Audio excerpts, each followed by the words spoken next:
जय हिंद साथियों, स्वागत है आप सबका साहित्य शिखर क्लासेस के यूट्यूब चैनल पर। हम बात कर रहे थे आचार्य रामचंद्र शुक्ल वाली जो सीरीज चल रही है हमारी, उसमें हम देख चुके हैं निर्गुण भक्ति साहित्य चल रहा था और निर्गुण शाखा में हम ज्ञानाश्री शाखा के बारे में जितने भी महत्वपूर्ण तथ्य थे उनके बारे में बात कर चुके हैं। आचार्य रामचंद्र शुक्ल की किताब से जितने भी महत्वपूर्ण कथन बनते हैं उनके बारे में विस्तार से बात कर चुके हैं। आज इस वीडियो में हम बात करेंगे निर्गुण जो शाखा है उसमें प्रेम मार्गी सूफी शाखा की के बारे में, जो कि प्रमुख कथन है। तो हम बात कर रहे थे निर्गुण भक्ति चल रही है, उसमें ज्ञानाश्री शाखा कंप्लीट हो चुकी है और आज जो है पढ़ेंगे हम प्रेम मार्गी या सूफी शाखा। प्रेम मार्गी जिसे बोलते हैं सूफी शाखा। इससे संबंधित जितने भी महत्वपूर्ण कथन बन सकते हैं जो कि आचार्य रामचंद्र शुक्ल ने अपनी किताब में कहे, उनके बारे में बात करेंगे। और ये प्रेम मार्गी सूफी शाखा कौन सा प्रकरण है? प्रकरण 3। ठीक है, कौन सा प्रकरण? प्रकरण 3। अब बात करें सबसे पहले तो इस प्रेम मार्गी सूफी शाखा में जो सबसे पहले जो कथन आता है, सबसे इम्पोर्टेंट वो आता है कुतुबन को लेके।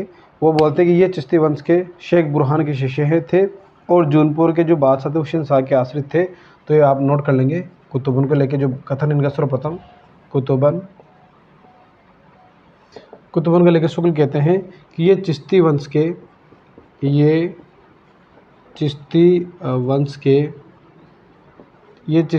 के शेख बुरहान के शिष्य थे। ठीक है, चिश्ती वंश के शेख बुरहान के शिष्य थे। चिश्ती वंश के शेख बुरहान के शिष्य थे और जौनपुर के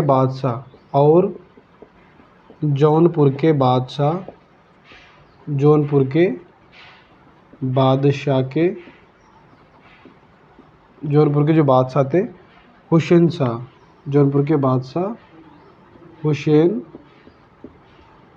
शाह के आश्रित थे।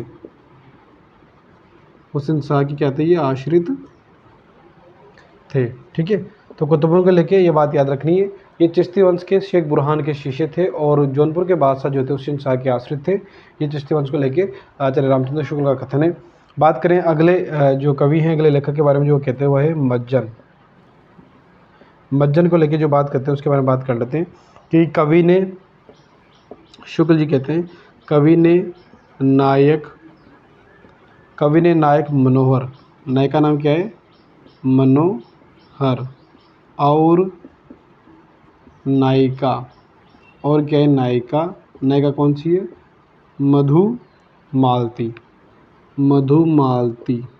और नायिका है मधुमालती के अतिरिक्त उपनायक, इसमें कौन सा उपनायक भी आया है मधुमालती रचना में, वो भी याद रखना है। उपनायक कौन सा है? ताराचंद। ठीक है, उपनायक ताराचंद और उपनायिका है प्रेमा। और उपनायिका का क्या नाम है? प्रेमा। उपनायिका है प्रेमा की भी योजना करके मतलब इस जो मधुमालती रचना लिखी मज्जन ने, उसमें केवल मनोहर और मधुमालती की प्रेम कहानी नहीं है, बल्कि ताराचंद और उसकी उपनायिका प्रेमा, उसकी भी क्या चलती है? साथ के साथ प्रेम कहानी चलती है। तो लेखक ने क्या किया है? मनोहर, नायिका और मधुमालती के साथ साथ ताराचंद और प्रेमा की योजना करके कथा को विस्तृत किया है। कथा को क्या किया है? विस्तृत किया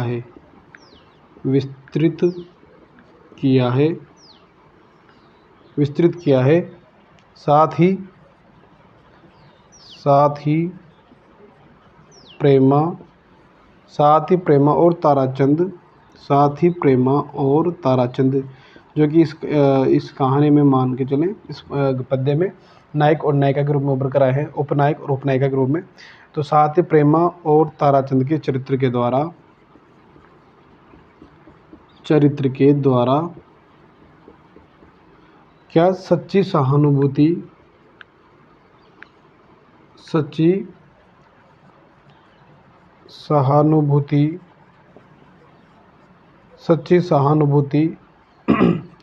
अपूर्व संयम और निस्वार्थ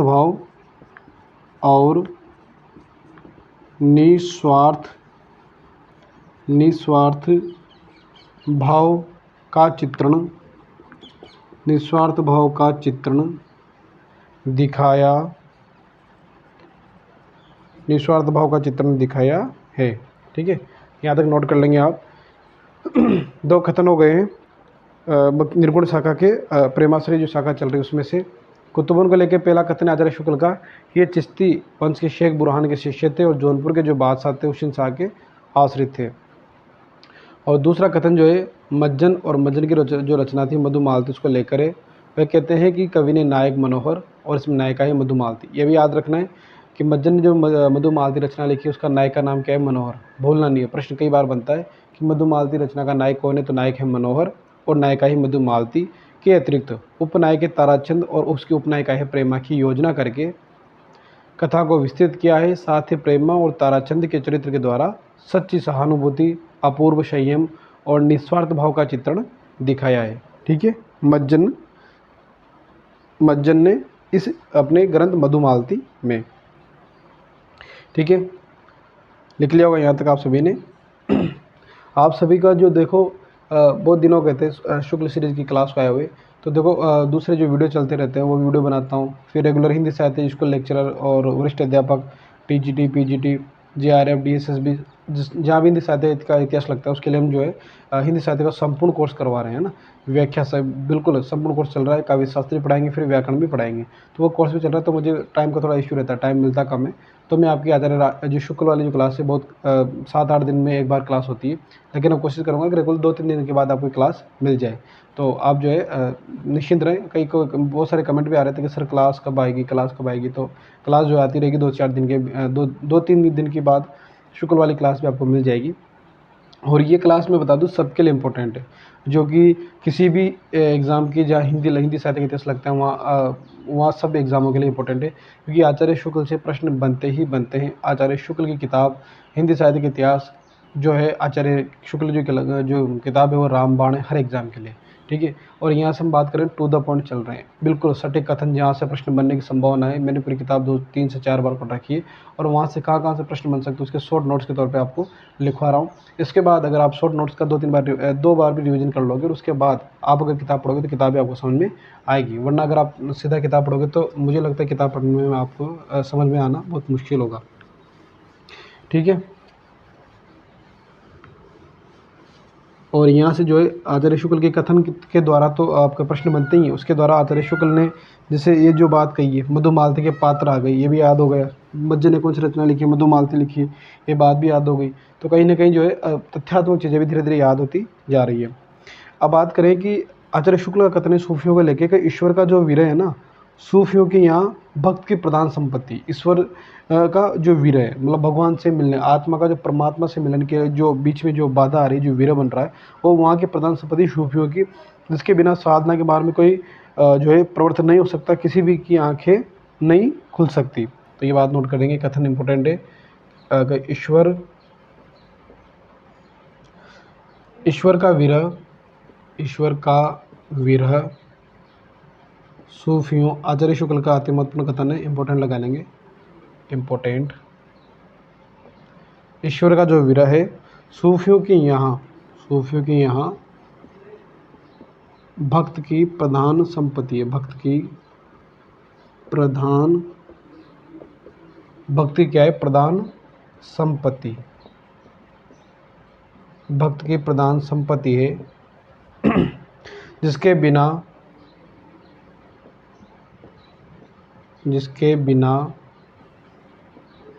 साधना मार्ग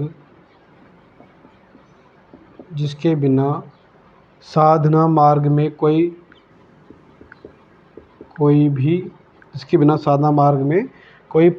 प्रवृत्त नहीं हो सकता, शामिल नहीं हो सकता, प्रवृत्त नहीं हो सकता,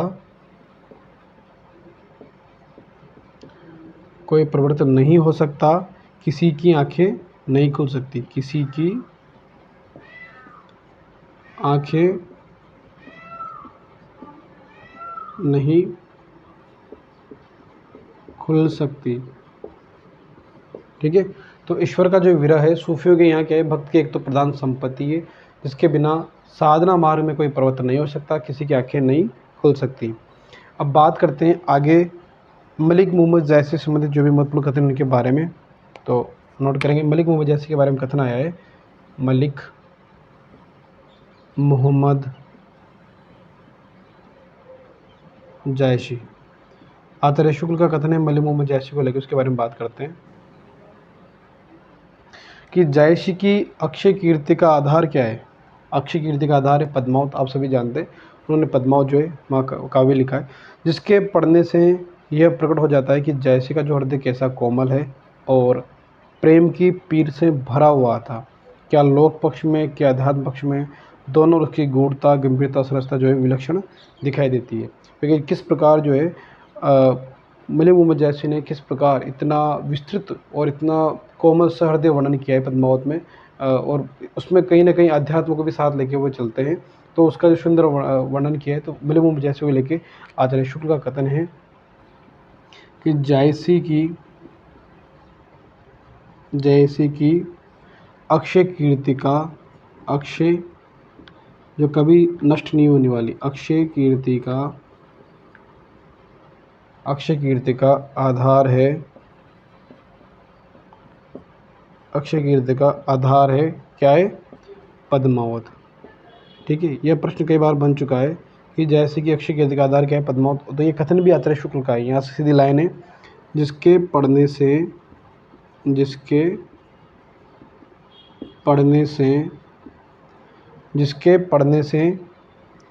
प्रकट हो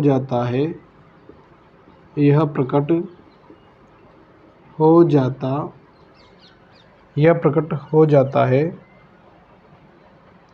कि जैसी का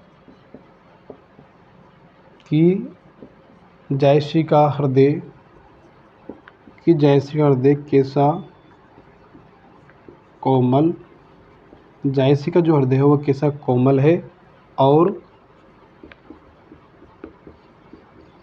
प्रेम की पीर से भरा हुआ था, प्रेम की पीर से भरा हुआ था। ठीक है, जैसे कि अक्षय कीर्ति का आधार है पद्मावत, और जिसको पढ़ने से यह प्रकट हो जाता है कि जैसे का हृदय कैसा कोमल था, प्रेम की पीर से भरा हुआ था। क्या लोक पक्ष में, आगे है, क्या लोक पक्ष में, क्या लोक पक्ष में, क्या अध्यात्म पक्ष में,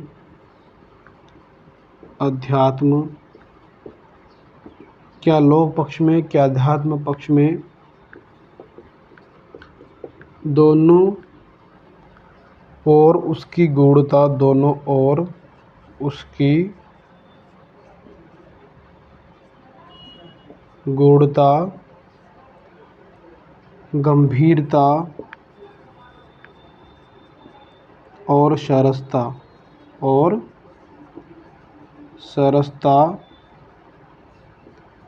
विलक्षण दिखाई देती है, विलक्षण दिखाई देती है। यह कथन आचार्य रामचंद्र शुक्ल का, किसको लेके, मलिक मोहम्मद जैसी और उसकी पद्मावत को लेके। यहाँ तक लिख लेंगे साथ के साथ।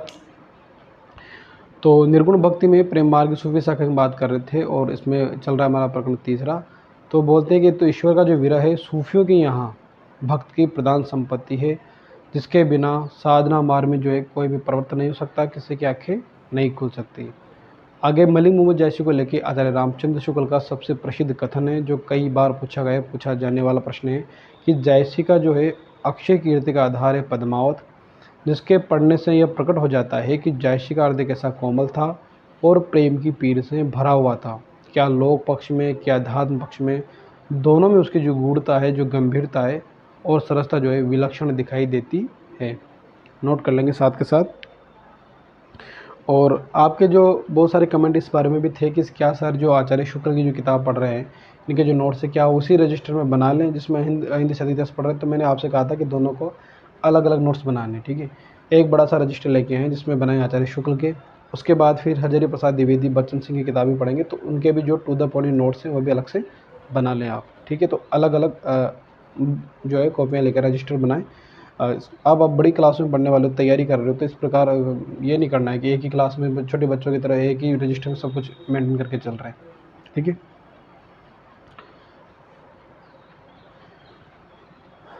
चलते हैं आगे। लिख लिया हुआ यहाँ तक आप सभी ने।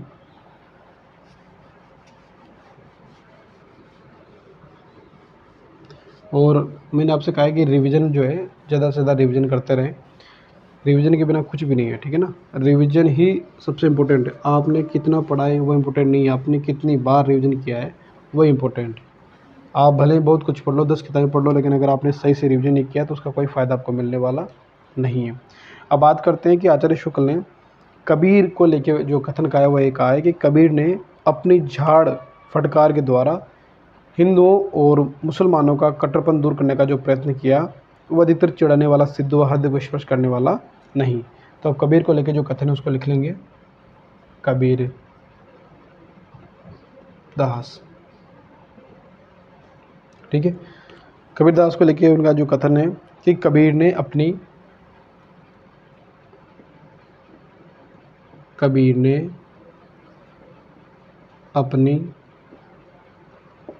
झाड़ फटकार, बोलते ना कि हिंदुओं की हिंदुआई देखी तुर्कन की तुर्काई, है ना।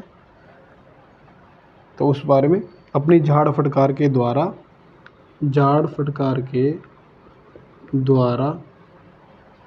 हिंदुओं और मुसलमानों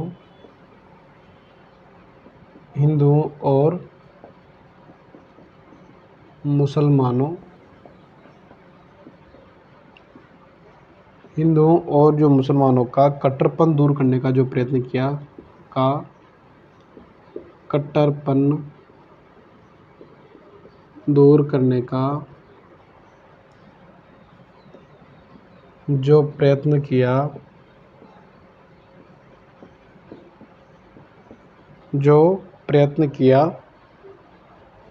वह अधिकतर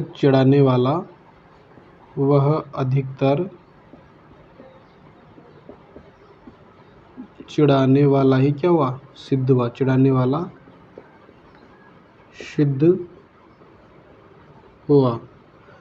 वाला सिद्ध हुआ, हृदय को स्पर्श करने वाला नहीं।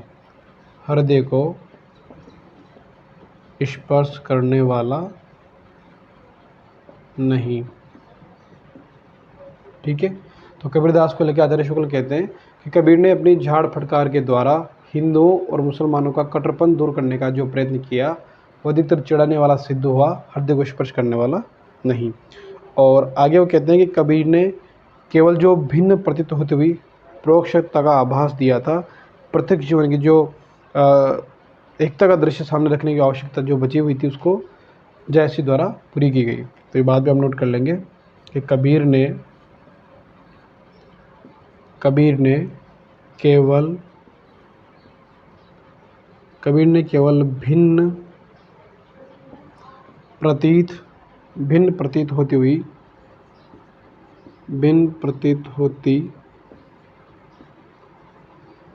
हुई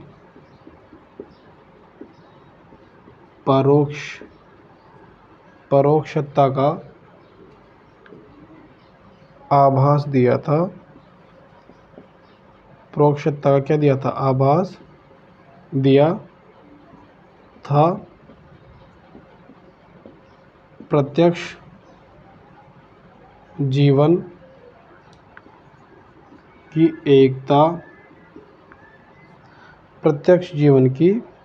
एकता का दृश्य सामने रखने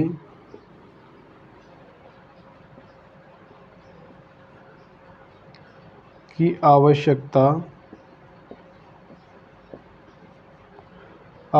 बनी थी। यह जायसी के द्वारा पूरी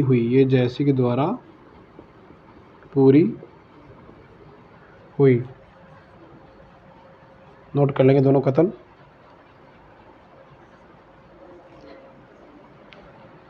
तो आचार्य शुक्ल कहते हैं कबीरदास के बारे में कि कबीर ने तो अपनी झाड़ फटकार के द्वारा हिंदुओं और मुसलमानों का जो है कट्टरपन दूर करने का जो प्रयत्न किया था, वह अधिकतर क्या हुआ, चिढ़ाने वाला ही सिद्ध हुआ, हृदय को स्पर्श करने वाला नहीं।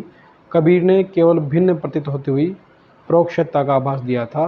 प्रत्यक्ष जीवन की एकता का दृश्य सामने रखने की जो आवश्यकता बनी, वह जयसी के द्वारा प्रतीत हुई। ये कथन जो है बहुत ही महत्वपूर्ण है और सीधे के सीधे एग्जाम में पूछे जाते हैं। तो आपको ध्यान से सुनना है, समझना है, और फिर जो है रिवीजन कम से कम 2 बार रिवीजन कर लेंगे तो आप इनका आंसर निकाल लेंगे।